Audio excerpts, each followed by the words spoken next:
Today we're going to make a cheats version of barbecue pork rice, which means that the sauces we're using should be readily available in your pantry.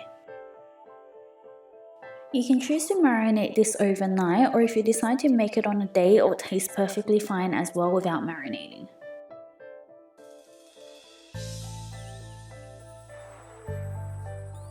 We want to first reduce the sauce with the pork in a pan since the home oven's heat isn't high enough to let it soak in all the flavours when it's grilling. So this will let the sauce turn sticky and give it a nice coating on the pork.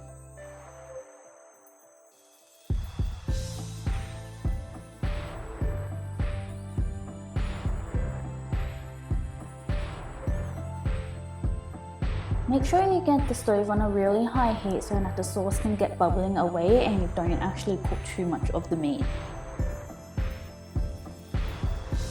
When you put the pork onto a tray, you don't want to pour the sauce on with it. You want to keep that separate, and then when we're grilling it, we'll be coating the pork with that as we go along.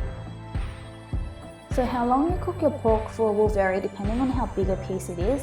What you really want to do is get that sauce reduced all the way down so that it becomes really sticky and is sticking to the pork.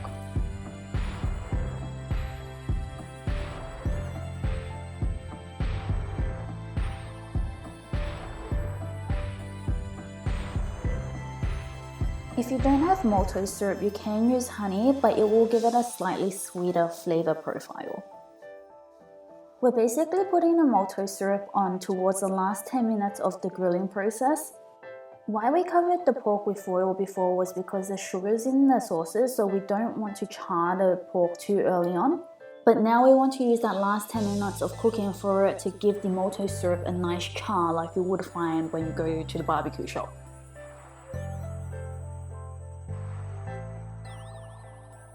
At this stage, you want to keep an eye on the oven to make sure that the maltose syrup doesn't overburn, and once it's sort of bubbling away, that's when you know it's ready.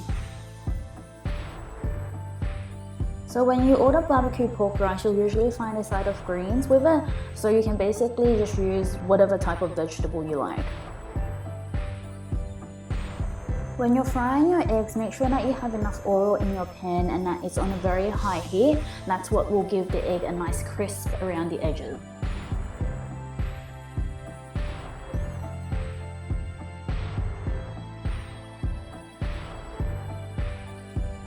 And now all that's left to do is slice up your pork and plate everything together with a side of rice, and we're ready to go.